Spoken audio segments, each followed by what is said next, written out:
Hey guys, नमस्ते, सत श्री अकाल। मेरा नाम है Nivedita. I live in Munich, Germany. आज मैं आपसे शेयर करने वाली हूँ अपना एक्सपीरियंस इंटरव्यू डेट का। भाई बहुत ही मशक्क़त के बाद हमें अपॉइंटमेंट डेट मिला। अपॉइंटमेंट डेट मिलने के बाद में मैंने सारे डॉक्यूमेंट्स को बहुत अच्छे से तैयार किया। 2 सेट ऑफ डॉक्यूमेंट्स तैयार किया। अगर आपको डॉक्यूमेंट्स के बारे में कुछ भी क्वेरी है, कुछ भी डाउट है, तो आप मेरा लिंक चेक कर सकते हैं। वो वीडियो में मैंने आपको डिटेल में बताया हुआ है कैसे-कैसे डॉक्यूमेंट्स को आपको प्रिपेयर करने हैं और अरेंज करके रखना है। अब तो मुझे जो अपॉइंटमेंट डेट मिली थी वो थी 13th of March, Delhi embassy में 8:15 की।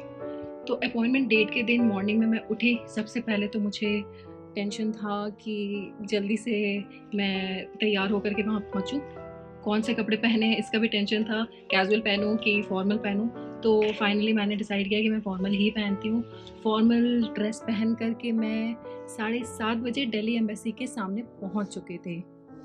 सोचा कि इतना पहले तो कोई आया नहीं होगा, बट वहाँ पे सच में सारे लोग पहुँच चुके थे। तो फिर मैं उसके बाद में टाइम निकल गया इसी टेंशन में कि क्या क्वेश्चन पूछा जाएगा। 8:15 जैसे ही हुआ, गार्ड ने सबको बोला क्यू में आप लोग लग जाओ। हम क्यू में लग गए। एक-एक करके सबको वो बुलाना शुरू किया। जब मुझे बुलाया तो उसने सबसे पहले जो डिटेल्स माँगे थे वो था कि अपना अपॉइंटमेंट का मेल आप दिखाओ। अपॉइंटमेंट का मेल का मैं कॉपी लेके गई थी, सबसे ऊपर रखा था मैंने। मेल दिखाया उनको। मेल में उसने चेक किया, डेट सही है, टाइम सही है। उसके बाद पासपोर्ट लिया उसने मेरा, पासपोर्ट का फ़ोटो मेरे चेहरे से मैच किया, वो भी सही था। उसके बाद में मेरे पास ना कुछ सामान था, चूँकि मैं अकेले गई थी तो फिर मैं अवॉइड नहीं कर सकती थी। तो वो सामान को उन्होंने लॉकर में रख दिया। कुछ भी अलाउड नहीं होता है वहाँ पे, डॉक्यूमेंट, पेन और आपके अलावा कुछ भी अलाउड नहीं होगा। तो आप मेक श्योर करें कि आप या तो किसी को साथ में लेके जाएँ। मेरे साथ तो पॉसिबल नहीं था, बट अगर साथ में लेके जाएँगे तो आप अपना सारा जो भी सामान होगा उनको दे सकते हैं और नेसेसरी चीज़ें लेके आप जा सकते हैं। बट ठीक है, उन्होंने मेरा सारा सामान लॉकर में रख दिया। लॉकर में रख के चाबी उन्होंने मुझे दे दिया। फिर गार्ड ने बोला सामने एक काउंटर है, आप वहाँ पे जाओ। मैं वहाँ पे गई। वहाँ पे उन्होंने मुझे टोकन दे दिया। टोकन में काउंटर नंबर लिखा हुआ था। उससे पहले उन्होंने मेरा पासपोर्ट भी चेक किया था। उसके बाद में उसने मुझे टोकन दिया। टोकन में काउंटर नंबर था। काउंटर नंबर देखा मैंने। उसके बाद टोकन लेकर के मैं आगे की तरफ बढ़ी और अपना काउंटर चेक किया। काउंटर नंबर 7 था। मैं वहाँ पे पहुँची। सबसे पहले ही मैं थी, तो वहाँ पे एक लेडी थी। उसको मैंने अच्छे से ग्रीट किया। तो उसने फिर मुझे चेकलिस्ट दिया। उस चेकलिस्ट में जैसे-जैसे डॉक्यूमेंट्स का नंबर था, वैसे-वैसे मुझे दोनों सेट को अपने अरेंज करना था। बहुत अच्छे से मैंने दोनों को अरेंज कर लिया। अरेंज करके अब वो मुझसे डॉक्यूमेंट्स माँगने लगी। एक-एक करके मैंने उसे जो-जो वो डॉक्यूमेंट्स माँगती गई, मैं उसे एक-एक करके देती गई। अब डॉक्यूमेंट्स का काम खत्म हुआ, तो सबसे हॉरिफिक चीज़ जो थी, जिसका मुझे परसों से था इंतज़ार, तो वो घड़ी आ चुकी थी वीज़ा इंटरव्यू की। वीज़ा इंटरव्यू में सारे बेसिक डिटेल्स उसने पहले मेरे से पूछे, जैसे कि आपकी शादी कब हुई, किस डेट को हुई, कहाँ हुई, किस टाइम हुई, किस रिचुअल से हुई थी। ये सारे डिटेल्स मैंने उसको बता दिए। फिर उसने मुझसे क्वेश्चन पूछा जो कि सबसे हॉरिफिक था मेरे लिए, बहुत ही बुरा एक्सपीरियंस था। तो उसने मुझसे पूछा आपका शादी अरेंज मैरिज हुआ या फिर लव मैरिज हुआ? तो मैंने उसको बताया। मैं थोड़ा-सा मतलब कंफर्टेबल फ़ील नहीं कर रही थी, तो मैंने उसको बोला अरेंज मैरिज हुआ है मेरा शादी। क्वेश्चन उसने पूछा मीडिएटर कौन था? आप लोग दोनों की शादी जो हुई उसके बीच में कोई मीडिएटर होता है जो शादी कराता है, वो कौन था? उसका नाम बताओ। तो मैंने बोला ऐसे तो कोई नहीं था, हम दोनों पहले से जानते थे, हमारी फैमिली एक दूसरे को जानती थी। तो उसने बस हमारी फैमिली ने मिल करके शादी डेट डिसाइड करके देन शादी हो गई थी हमारी। तो you can say it was like a love come arrange. तो भाई वो बहुत गुस्सा हो गई, लिटरली वो बहुत गुस्सा हो गई। उसने बोला लव कम अरेंज क्या होता है? या तो लव होता है या अरेंज होता है, तो ये दोनों में से कोई एक बताओ। तो भई मैं सच में बहुत डर गई थी।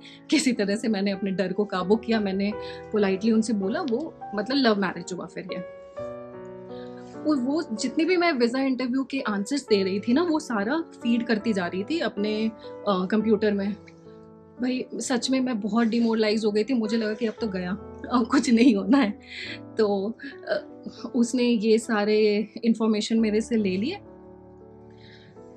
और अब वो क्वेश्चन मेरे से पूछने लगी मेरी शादी से पहले का। शादी से पहले का मतलब आप लोगों को कितने साल हो गए मिले हुए, कब मिले थे आप लोग, कैसे मिले थे और सेम ऑफिस में थे, अगर सेम ऑफिस में नहीं थे तो आप लोगों के बीच का कोई म्यूचुअल फ्रेंड होगा, वो कौन है, क्या नाम है उसका।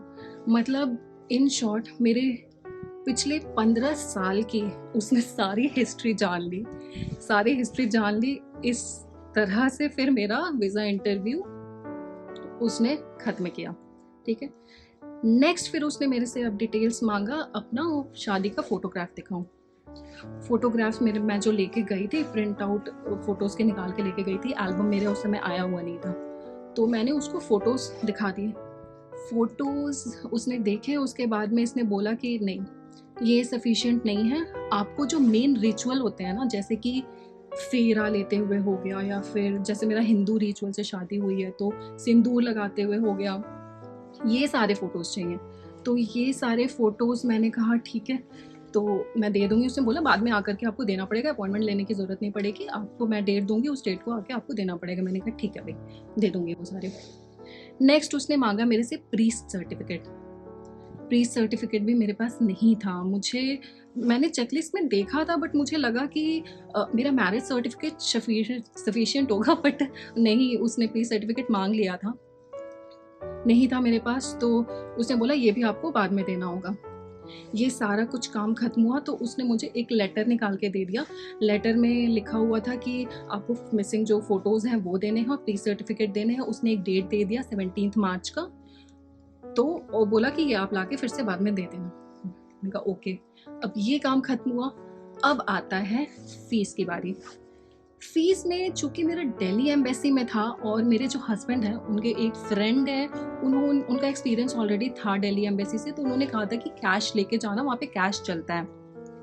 बहुत सारे एम्बेसी है जहाँ पे डीडी चलता है, पर डीडी के साथ मुझे प्रॉब्लम ये लगता है ना कि डीडी एक तो आपका रीसेंट होना चाहिए, एक दिन पहले का डीडी होना चाहिए, और जैसे वीज़ा फ़ीस हमारे टाइम में 75 यूरो था, तो 75 यूरो को कन्वर्ट करके जो भी अमाउंट होता है उसका डीडी देना पड़ता है। बट ऐसा होता है ना कि थोड़ा सा भी जैसे डिजिट अमाउंट में इधर कम या ज़्यादा हो तो वो ये करते हैं कि कैंसिल भी कर सकते हैं, मतलब उनके मूड पे है, ज़्यादा रिस्की होता है, मुझे ऐसा फील होता है। तो सबसे अच्छा कैश होता है, अगर दिल्ली एम्बेसी की बात हो तो इट्स वेरी गुड कि वो कैश ले लेते हैं। कार्ड भी मैं लेके गई थी, बट कार्ड का उनके यहाँ कोई सिस्टम नहीं होता है और आसपास तो मुझे कोई एटीएम भी नहीं दिखा, तो बहुत अच्छा है कि आप सफिशिएंट अपना कैश लेके जाएं वहाँ पे। कैश उसने मुझसे सबसे पहले वीज़ा फ़ीस 6800 अराउंड वो लिया मेरे से, मैंने कैश उसे दे दिया। सेकंड उसने बोला कि आपका मैरिज वेरिफिकेशन होगा। ट्रस्ट मी, सुन करके मेरा ऐसा दिल टूटा ना, क्योंकि मुझे पता था अगर मैरिज वेरिफिकेशन इसने नाम ले लिया है, इसका मतलब है कि एक तो सबसे पहले तो पैसा लगेगा, ठीक है। सेकंड थिंग, भाई अब तो बहुत टाइम लगने वाला है, ये तो कंफर्म हो गया था। बट अब मरता क्या ना करता, भाई देना पड़ा। 35,000 रुपये उसने मैरिज वेरिफिकेशन फ़ीस लिया। ये दोनों पैसा लेने के बाद में उसने मुझे रिसिप्ट दे दिया दोनों का, और इस तरह से उस दिन का मेरा इंटरव्यू ख़त्म होता है।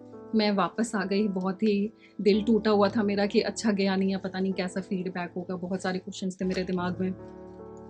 एक वीक बाद जा कर के मैंने मिसिंग जो अपने फ़ोटोज़ थे जो उन्होंने मांगे थे और प्रीस सर्टिफिकेट जो मांगा था वो मैं गई देने के लिए। जब मैं गई थी तो काउंटर पे कोई और लेडी थी, उसने वो सारे फ़ोटोज़ और सर्टिफिकेट मेरे से लिए और फ़ोटोज़ को बहुत ही ध्यान से देखा। फ़ोटोज़ में उसने देखा कि अच्छा, फेरे के टाइम में जो ये पंडित है, इस पंडित का सिग्नेचर है इस प्री सर्टिफिकेट में। तो मैंने बोला हाँ जी। तो इस तरह से उसने डॉक्यूमेंट्स ले लिए और उसके बाद में फिर मैं अपने घर आ गई। इस तरह से मेरा वीज़ा इंटरव्यू ख़त्म होता है। तो एक्सपीरियंस मुझे तो अपना खुद का अच्छा नहीं लगा, बट मैं चाहती हूँ कि आप अपने सारे डॉक्यूमेंट्स को बहुत अच्छे से सब तैयारी करके लेके जाएं। और सिर्फ 3 चीज़ें हमें ध्यान रखनी हैं। एक तो सबसे पहली चीज़ है कि अपने डॉक्यूमेंट्स, और मेक श्योर करें कि आपका अपॉइंटमेंट डेट का जो मेल है उसका कॉपी आप सबसे ऊपर रखें, वो हो गया। दूसरा आपका हो गया कैश लेके जाएं, मतलब जैसा एम्बेसी हो, जैसे दिल्ली एम्बेसी के लिए मैं कैश लेके गई थी, तो इस तरह से अपना अमाउंट जो फीस है वो लेके जाएं। और तीसरी चीज़ है सबसे इम्पॉर्टेंट, कॉन्फिडेंस लेके जाएं, सब कुछ अच्छे से होगा। I really wish you luck कि आपका वीज़ा इंटरव्यू का एक्सपीरियंस बहुत ही अच्छा हो। तो इस तरह से अगर आपको कोई भी इंफॉर्मेशन मेरी वीडियो से मिली है तो please hit a like button and do subscribe my channel. अब मैं नेक्स्ट वीडियो जो बनाऊंगी वो बनाऊंगी मैरिज वेरिफिकेशन पे। Till then, bye bye, take care.